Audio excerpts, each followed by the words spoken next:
दोस्तों, महाभारत में 18 संख्या का बहुत महत्व है। महाभारत की कई घटनाएं 18 संख्या से संबंधित है।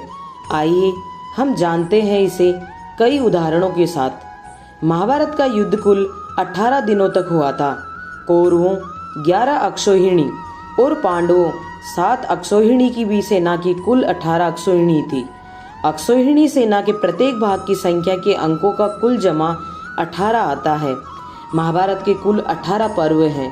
आदि पर्व, सभा पर्व, वन पर्व, विराट पर्व, उद्योग पर्व, भीष्म पर्व, द्रोण पर्व, कर्ण पर्व, शल्य पर्व, अश्वमेधिक पर्व, महाप्रस्थानिक पर्व, सौप्तिक पर्व, स्त्री पर्व, शांति पर्व, अनुशासन पर्व, मौसल पर्व, स्वर्गारोहण पर्व एवं आश्रमावासिक पर्व।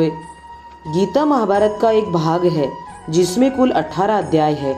अर्जुन विषाद योग, सांख्य योग, कर्म योग, ज्ञान कर्म संन्यास योग, कर्म संन्यास योग, आत्म संयम योग, ज्ञान विज्ञान योग, अक्षर ब्रह्मा योग, राज विद्या राज गुहा, विभूति योग, विश्वरूप दर्शन योग, भक्ति योग, क्षेत्र विभाग योग, गुण त्रय विभाग योग, पुरुषोत्तम योग, देवासुर संपत्ति भाग योग, श्रद्धात्रिय विभाग योग एवं मोक्ष संन्यास योग।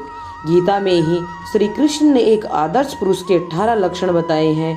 इस युद्ध के प्रमुख 18 सूत्रधार हैं धृतराष्ट्र, दुर्योधन, दुशासन, कर्ण, शकुनी, भीष्म, द्रोण, कृपाचार्य, अश्वत्थामा, कृतवर्मा, युधिष्ठिर, भीम, अर्जुन, नकुल, सहदेव, द्रौपदी, विदुर एवं श्री कृष्ण। महाभारत के युद्ध के पश्चात दोनों ओर से केवल 18 योद्धा ही जीवित बचे। 3 कौरवों की ओर से अश्वत्थामा, कृतवर्मा एवं कृपाचार्य और 15 पांडवों, श्री कृष्ण, पांडव, सात्यकी इत्यादि की ओर से। महाभारत को पुराणों के जितना सम्मान दिया जाता है, दोनों को महर्षि वेदव्यास ने ही लिखा और पुराणों की संख्या भी 18 ही है। इसके अतिरिक्त उप पुराण भी 18 ही है। महाभारत में कुल 18 लाख शब्द हैं।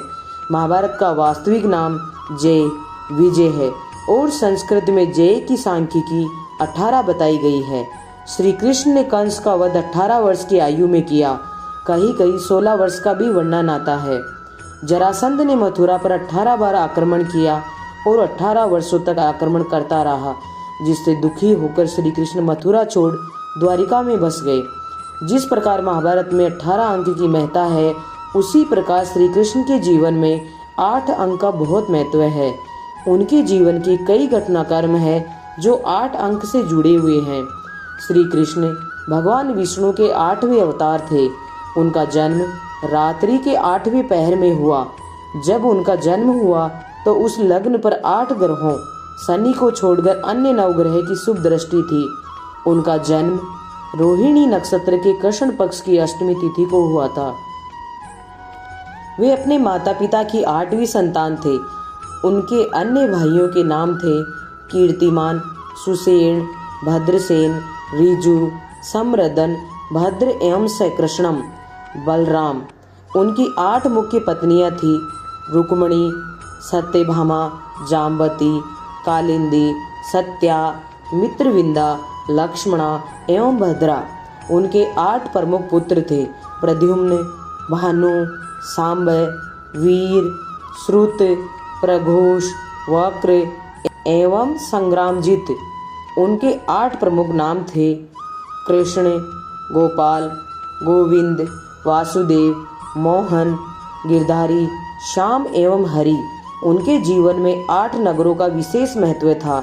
मथुरा, गोकुल, गोवर्धन, वृंदावन, अवंतिका, हस्तिनापुर, द्वारिका एवं प्रभास क्षेत्र। उनके 8 प्रमुख मित्र थे उद्धव, सात्यकी, कृतवर्मा, सुदामा, अर्जुन, दारुक, घोर, अंगिरस एवं श्रीदामा। उनके 8 प्रमुख शत्रु थे कंस, जरासंध, पौंड्रक, शिशुपाल, रुक्मी, दंतवक्र, साल्व एवं दुर्योधन। श्री कृष्ण ने अर्जुन को गीता के 8वें अध्याय अक्षर ब्रह्मा योग का विशेष बताया। महाभारत के युद्ध में कृष्ण ने 8 बार अर्जुन के प्राणों की रक्षा की थी। ऐसा वर्णन है कि राधा सहित उनकी 8 प्रमुख गोपियां थी। श्री कृष्ण दिन में 8 पहर भोजन करते थे। यही कारण था कि जब वे 7 दिनों तक गोवर्धन उठाने के कारण भोजन नहीं कर पाए तो उनको बाद में ब्रजवासियों ने उन्हें 56 भोग लगाए थे, जो आज भी भगवान श्री कृष्ण को लगाए जाते हैं। अगर आपको हमारा ये वीडियो पसंद आया है तो प्लीज़ इसे लाइक करें और अपने दोस्तों के साथ शेयर करें। साथ ही हमारे YouTube चैनल को सब्सक्राइब करना ना भूलें। मिलती हूँ ऐसी ही एक नई जानकारी के साथ, तब तक के लिए धन्यवाद।